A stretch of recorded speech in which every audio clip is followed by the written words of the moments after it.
Joined now by the great John Canzano. You can hear him everywhere in the state of Oregon on the radio, on the Bald-Faced Truth Show. You can also read him at johncanzano.com. You can also listen to the most informative Pac-12 podcast there is, Wilner and Canzano. Or is it Canzano and Wilner? John, which John goes first in that deal? He let me go first. I don't know why. He's a nice guy. He goes, "Oh no, It's no, alphabet. alphabetical." Yeah.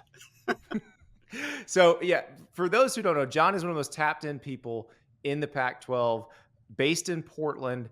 And I had to have him on because this is just, some things just mystify me about what is going on in the Pac-12, John. And you've been in touch with various presidents and athletic directors all through this process. And it was interesting. I was poking around on your site and I noticed a story that you wrote in March about them approving the idea of expansion candidates, just looking into it, doing your homework, vetting, that sort of thing. And here we are in July, and none of that has happened, and a media rights deal hasn't happened, and now they've lost Colorado. What is the holdup? Well, I think one is you're dealing with academics in that room, and the Pac-12 presidents and chancellors, I think, are a little different than maybe some of the other conferences. They're not pirates. They're not aggressive. Some of them are not all that tuned into sports, and they have long been on their high horse about academics and culture, and that stuff's important. I get it. But I think they've moved too slowly here. And I think Colorado ultimately lost patience. I think we saw that this week. The USC UCLA thing, I think, was a little bit naive. I think that they should have been more tuned in to those two schools not being as engaged. And I think that was a big misfire early in the George Kliavkoff tenure. But yeah, let's go back to March. Like, they had approved exploration. It was San Diego State, SMU, as we all know now, were 1 and 2. I think Colorado State was one of the top 4. I haven't confirmed that, but it was loosely confirmed to me early on that they had poked around Colorado State. And I don't know if that was a contingency move or if they were just exploring it, but they may now have to go full boat into that. Well, and that's what I wonder, because we look at what happened to the Big 12. When they lost Texas and Oklahoma, within weeks, they had added BYU, Cincinnati, UCF, and why am I blanking on Houston? And they added all those within weeks. Now, granted, they had done the vetting process years earlier with the David Boren induced dog and pony show, but that seemed to be a nice template for how this works. And that what I can't understand, and I'm curious if someone's given you some insight on this. Why is it that they feel like they can't do any expansion until they get the media rights deal done? Because nobody else has done it that way. They've all done it in reverse. Yeah, and the media executives I've talked with say, look, at least at face value, you need to know who's in, who's committed from your members, and who are you potentially adding. Now, I've been told they ran several different models, including, if you go back to last December, they were running models that included UCLA returning in the event of the UC region. So maybe that explains some of the early pause. Maybe they were holding out hope that UCLA would come back. They would just replace them with San Diego State. But you're right, that order of operations doesn't make sense if we know that your media value is, you need to know, is SMU part of this conference? Is San Diego State part of this conference? That's how you come up with the total value. And look, we've seen the Big 12, they had a clause in their contract that allowed them to add Power 5 members. And, maybe the Pac-12 was going, hey, we'll just add that afterwards. And then if you add value. But I was told early on by multiple members of the CEO group that they really wanted to nail down the deal first. Then they were going to pivot to the members and go, okay, their potential media partners, and go, okay, does San Diego State add X value, Y value? Okay, we can bring them in. Does SMU? It feels a little clunky and formulaic to me and a little naive. And now that we look at it, I mean, we could argue that there was a misfire there. And maybe the Big 12, having gone through this, like you said, They had been through this. They were teetering a couple of years ago, and Pac-12 could have rated them. Maybe they were much more equipped to pivot, but I think the Pac-12 is doing some soul searching in the last 72 hours. That's the part I'm curious about, because the two that are most interesting to me, well, I think we can make it 3. Oregon, Washington, and Utah. 2 of those, Oregon and Washington, from a brand standpoint, are stronger than anybody in the Pac-12 or the Big 12 individually. Utah is the two-time defending Pac-12 champion, has done nothing but get better since joining the Pac-12 from the Mountain West. If I'm Brett Yormark, I'm saying I want you three, and we'll be 16, and we're done. And I would imagine that that's not what Oregon, Washington, and Utah want, given what they've said publicly and what they've said privately. But at what point do they have to start listening to other potential options? I think they needed to listen early, and I think they did some of that. But I think Oregon, in particular, looked at the Big Ten first, and also maybe the SEC, and they didn't get a Mhm. lot of warmth in return for those, because I think Oregon and their brand, they see themselves as kind of above the Big 12 conference and a tent pole in the Pac-12. They also, value the access to the playoff. So as long as the Right. Pac-12 has access to that playoff, I do think there's a motivation for Oregon to stay put. They have the great equalizer in Phil Knight. They aren't hurting for revenue. It doesn't matter as much in Eugene that they're 30 or 35 million dollars behind the Big Ten conference in annual revenue because Phil Knight can write a check. So I think Oregon was thinking about that. Plus, you have a complex relationship with Oregon State, and I really do wonder how much pushback you'd get from the state capitol if you tried to separate those two schools. I think we've seen some of that at Washington and Washington State as well. And then to your Utah point, I just think those three schools all value access to the playoff. And I think Utah knows now, because it's a two-time champion, it can get there from the Pac-12. So as long as this conference can stay together, get a reasonable amount of money in this media rights deal, I think all three were thinking all along, hey, we're better suited in a 10-team conference or a 12-team conference than going anywhere else. But I think they all have to be listening at this point, because as Colorado proved, you can't really trust the people in the room right now. Like they're Yeah. all pirates, so to speak. Like, Exactly. Colorado was telling people a week before they left, "Hey, we're all in," behind closed doors in the meeting. I've talked to other members there, and they all kind of went, "Yeah, yeah, you're going to do what's best for you." But they were getting messaging from Colorado that said, "Hey, we're all in." And they should not have been surprised by this, because I think Philip DeStefano had gone public. We all heard it. Hmm. He wanted numbers, but at this point, everybody's got to do what's best for themselves. But again, the messaging internally was not matching what was happening externally. I was reading Brady McCullough's story in the LA Times the other day where he talked about USC blocking potential expansion before they left. And it reminded me of back in the Big East ACC days, the Big East breakup. There were Big East schools that said they had a TV deal on the table, pretty good one from ESPN. And there were schools that said, no, no, no, let's just wait on this. And all those schools went to the ACC. Yeah. And so, like, do the Pac-12 presidents not realize that when someone's mouth is moving in realignment times, that they're probably lying to them?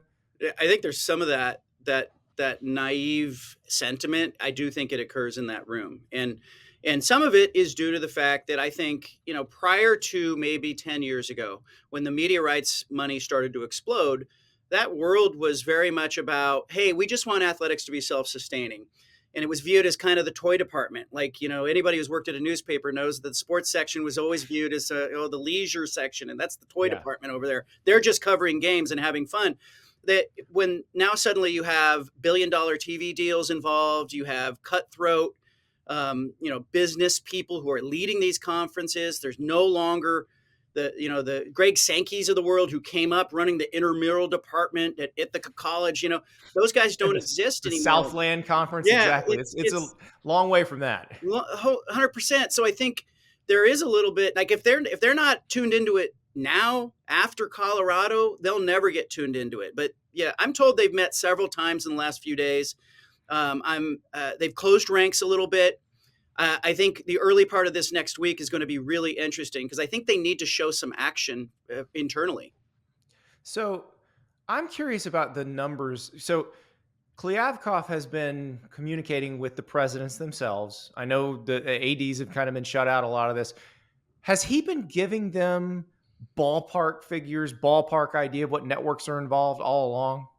I think that you have to remember there's the Pac-12 CEO group, which is all the presidents and chancellors. Right now, it's the 9 remaining, and then within that, they have an executive committee.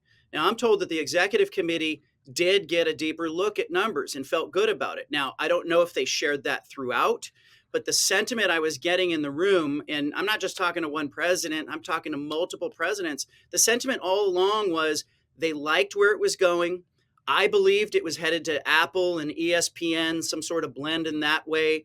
It felt to me, I asked one of the CEO group members after media day, I said, how confident are you that, football season starts and this is done? And it came back that very confident, this will not be hanging overhead. I think they were moving in the right direction, and Colorado may be different. Maybe Colorado isn't as tied to the Pac-12 because it came from the Big 12. Maybe it just got impatient. Maybe it really Yeah. down deep had some conflicting agenda internally. I don't know. But I think now you have to look around that room and you have to ask, like, can we trust anything that anybody's saying? Get some numbers on paper, get them in front of the presidents, and try to hold this conference together. So what exactly is the holdup on firm numbers for a deal? Because there's nobody getting rights right now. There's nobody doing rights deals between now and when they have to have this done. They could have had numbers anytime in the last 9 months.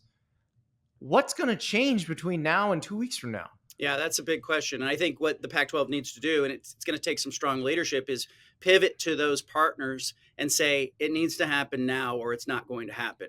Because they're kind of getting to that point. And I think I was told that the shifting sands in the streaming world, some of it with Apple, you saw Apple make the big deal with MLS and Yep. they were real happy. And then Messi goes to Miami, and then ESPN and Disney have, all the layoffs, and Bob Iger comes out and says, look, we're seeking an equity partner that can help, position us for success. Which And could be Apple. yeah, it could be Apple. And so Yeah. I asked that question directly. I said, does that Apple, ESPN, Disney equation, did that cause a pause? And I was told, yes, it caused a pause in the negotiation. It caused, but I was given that quote, it's going to be worth the wait, meaning that they were being told, hey, when this comes out on the other side, you're going to be in better position. We're going to have our stuff together. But again, that delay, I think, cost them Colorado, and they're going to have to determine if that was worth it. So you take the Dion piece out of the equation. From a brand standpoint, I don't really know that San Diego State and Colorado are all that different, Yeah. or SMU and Colorado. But the San Diego State one, especially, San Diego State competitively, at least over the last 10 years in the two revenue sports, a lot better than Colorado.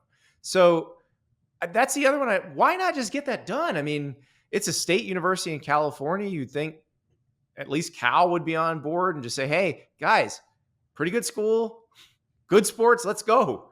Yeah, I talked with a number of prospective expansion candidates in the last few days, and San Diego State is still sitting there going, we're waiting for them to get their media rights deal done. And I think the $34 million, balloon that has been caused by missing that deadline, Yeah. July 1, is a hangup. But for me, it's not a hangup if you say, look, do what the SEC did with Texas and Oklahoma. We're adding you. It'll be effective, July 1, 2025, not 2024. You're in. You're a full member. Yep.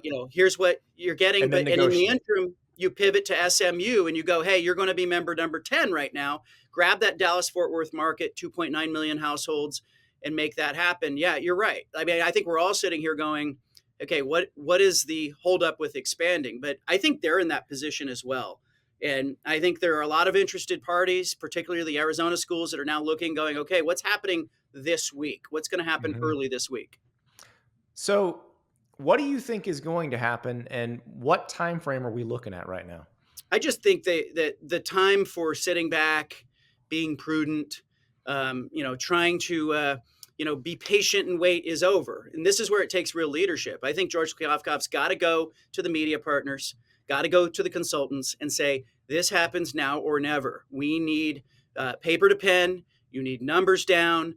Because even internally, on Thursday and Friday of last week, when Colorado announces, they're going, the messaging still was, we're together. But it started being, it feels like we're together, because nobody was quite trusting it. It wasn't like as definitive as it was a few weeks ago.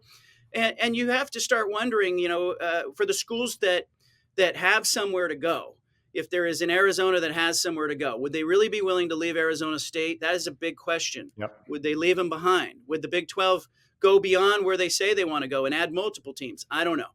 But it feels to me like paper to pen, pedal to the metal, get off your high horse, forget about the culture, forget about the academics, and start thinking like a pirate. The late Mike Leach, former Washington State coach, would approve of this What would he message. say? Andy, what would he have Oh, said about all of oh, he would have been furious because Washington State is fighting for its athletic survival right now. Washington State, Oregon State, Yep. I think they're in the same boat. Cal, kind of in a similar position. I don't know. It really does feel like, especially those schools should be putting the most pressure on because. But I do think this is an interesting dynamic here because if you look at the Big 12, what was left after Texas and Oklahoma left, the 8 that were left, they were all very similar, Mm-hmm. all similar in profile, similar academically, similar athletically, and they'd been through a bunch of crap together. Like the difference between them and this group in the Pac 12, like Stanford and Cal are completely different than Oregon State and Washington State. They're not the same thing.